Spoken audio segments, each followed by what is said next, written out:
Hello दोस्तों, पिछले कुछ वक्त से जियोपॉलिटिक्स में हमें वो बदलाव देखने को मिल रहे हैं जो उससे पहले शायद कई दशक से देखने को नहीं मिले थे। बहुत से देश वर्ल्ड सुपर पावर अमेरिका की बातें भी नहीं सुन रहे हैं। अमेरिका अपने 4 सबसे बड़े दुश्मन देशों की लिस्ट में रशिया, चाइना, नॉर्थ कोरिया के साथ ईरान को भी रखता है और ईरान अब वाकई में ऐसे काम कर रहा है जो अमेरिका के गले से किसी भी हालत में उतरने वाले नहीं है। आज से चंद महीने पहले तक मिडिल ईस्ट में ईरान की सऊदी अरेबिया और यूएई जैसे देशों से जरा भी नहीं बनती थी, पर अब ईरान ने सऊदी अरब से न सिर्फ अपने रिश्ते नॉर्मलाइज कर लिए बल्कि वो पश्चिमी एशिया में एक ताकतवर नेवल अलायंस यानी नौसेना का गठबंधन बनाना चाहता है, जिसमें ईरान उन देशों को शामिल करना चाहता है जिनकी आपस में बहुत ज्यादा दुश्मनी है। इसमें ईरान के साथ सऊदी अरेबिया, यूएई, बहरीन और कतर शामिल होंगे, तो वहीं इंडिया और पाकिस्तान को भी ईरान शामिल करना चाहता है। यानी दोस्तों, ये नेवल अलायंस अगर फॉर्म हो गया तो शायद ये काफी रेयर होगा। तो आज की वीडियो में डिटेल में डिस्कस करने वाले हैं आखिर क्या है ईरान का ये जियोपॉलिटिक्स मूव। दोस्तों, ईरान का ये एकदम क्रेजी प्लान है क्योंकि इसमें जितनी भी कंट्रीज को ईरान शामिल करने की बात कर रहा है उनमें से ज्यादातर वो कंट्रीज हैं जिनकी आपस में इतनी भी नहीं बनती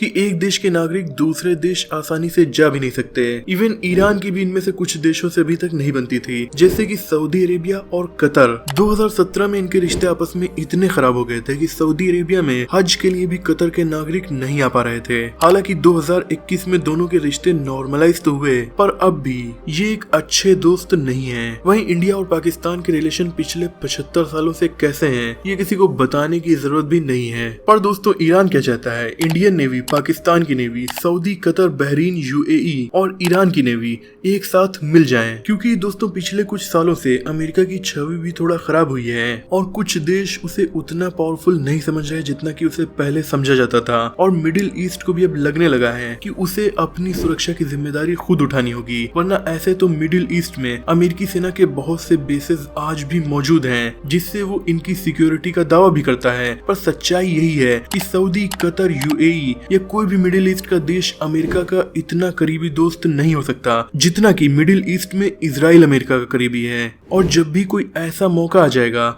जहां इजराइल से इन मिडिल ईस्टर्न कंट्रीज का सामना होगा तो अमेरिका हर बार इजराइल को ही सपोर्ट करेगा। ऐसी सिचुएशन में इन्हें ईरान ही सपोर्ट कर सकता है, क्योंकि मिडिल ईस्ट में न सिर्फ सबसे पावरफुल मिलिट्री ईरान के पास है बल्कि यही देश खुलकर इजराइल और अमेरिका से दुश्मनी भी मोल लिए हुए है। अब ईरान ये नेवल अलायंस बनाना इसलिए चाह रहा है क्योंकि वो दुनिया में बहुत अलग थलग पड़ चुका है। आज की जियोपॉलिटिक्स में हर देश दूसरे देशों के साथ मिलकर अलायंस फॉर्म कर रहे हैं, क्योंकि एक देश के मुकाबले एक से ज्यादा देशों का अलायंस पावरफुल होता है। अमेरिका ने नाटो बना लिया, यूरोपियन कंट्रीज ने यूरोपियन यूनियन बना लिया, इंडिया, चाइना, रशिया ने मिलकर ब्रिक्स बना लिया, रशिया बेलारूस के साथ मिलकर यूनियन स्टेट ऑफ रशिया बना रहा है। तो जब ये सारे देश इकट्ठा होते हैं तो ऐसा ग्लोबल पावर वो इमर्ज हो जाते हैं। न सिर्फ आसानी से लोग एक दूसरे के साथ बिजनेस कर पाते हैं बल्कि दुश्मन देश भी इनसे पंगा लेने से डरता है, क्योंकि उसे एक साथ कई देशों से दुश्मनी लेना पड़ता है। लेकिन अगर हम इस पॉलिटिक्स में ईरान को देखें तो 1979 के बाद से ये देश काफी ज्यादा अलग थलग पड़ चुका है, क्योंकि रशिया के बाद सबसे ज्यादा सैंक्शंस यही देश झेल रहा है। इतना अलग थलग पड़ने के बाद भी इसने अपनी मिलिट्री को पावरफुल तो बना लिया, पर ये किसी अलायंस का हिस्सा नहीं बन पाया। यही बात अब ईरान को समझ में आ गई है कि अगर उसे और ज्यादा ताकतवर बनना है तो उसे दूसरे देशों के साथ अलायंस फॉर्म करने होंगे। इसीलिए ईरान ने पहले रशिया और चाइना के साथ मिलकर ऑलरेडी एक नेवल अलायंस फॉर्म कर लिया है, जिसकी अनाउंसमेंट वो जल्द ही कर सकता है। और अब ईरान इस दूसरे नेवल अलायंस को भी फॉर्म करना चाहता है, जिसमें वो कुछ गल्फ कंट्रीज और 2 साउथ एशियन कंट्रीज को इसलिए शामिल करना चाहता है क्योंकि इन देशों के बीच में हिंद महासागर और अरब सागर मौजूद है, जो दुनिया का बहुत इंपॉर्टेंट ट्रेड रूट भी है। यहाँ से दुनिया भर की ऑयल सप्लाई होकर गुजरती है और बहुत सारी इलीगल एक्टिविटीज और तनाव वाली एक्टिविटीज भी होती हैं, जैसे कि इंडिया में अक्सर ड्रग्स भी इसी रास्ते से इलीगली भेजे जाते हैं। क्योंकि ये समुद्री एरिया बहुत ज्यादा बड़ा है लेकिन नेवीज अलग अलग हैं, तो इसे कंट्रोल करना और इसमें क्राइम्स को रोकना बहुत ज्यादा मुश्किल है। यहाँ यूएसए और इजराइल के शिप्स भी गल्फ कंट्रीज के आसपास घूमा करते हैं, जिनसे ईरान की नौसेना की भिड़ंत भी हो जाती है। सोमालियन समुद्री डाकू अक्सर शिप्स को हाईजैक भी कर लेते हैं। यानी कुल मिलाकर इस एरिया में बहुत कुछ होता है। ईरान का कहना है कि अगर आपस की लड़ाई को भुलाकर हम सबकी नौसेना यहाँ पर एक साथ मिलकर डिप्लॉय की जाएगी तो किसी की भी हिम्मत नहीं होगी उत्तरी हिंद महासागर में कोई इलीगल एक्टिविटी कर सके।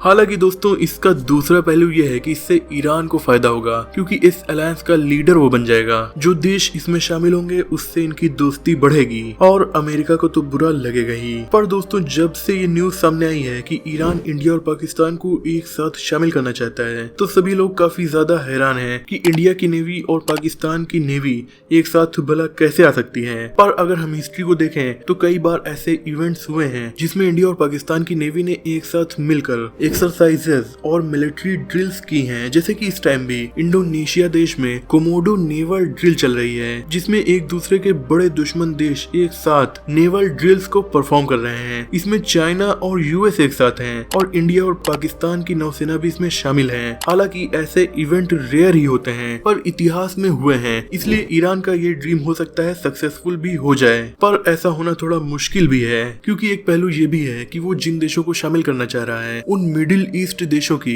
आज भी अमेरिका से बहुत ज्यादा दोस्ती है, तो हो सकता है वो अमेरिका के मना करने पर इसमें शामिल ना हो। तो दोस्तों आपको क्या लगता है, ऐसा नेवल अलायंस फॉर्म होना चाहिए या नहीं? कमेंट में जरूर बताइएगा। मुझे उम्मीद है कि इस वीडियो से आपकी नॉलेज बढ़ी होगी। वीडियो पसंद आई हो तो इसे लाइक और शेयर कीजिए। ऐसे इंटरेस्टिंग टॉपिक्स पर नॉलेजफुल वीडियोस देखने के लिए हमारे चैनल को सब्सक्राइब करके बेल आइकन को प्रेस कर दीजिए। मिलते हैं अगली वीडियो में, तब तक के लिए अपना और अपनों का ख्याल रखिए।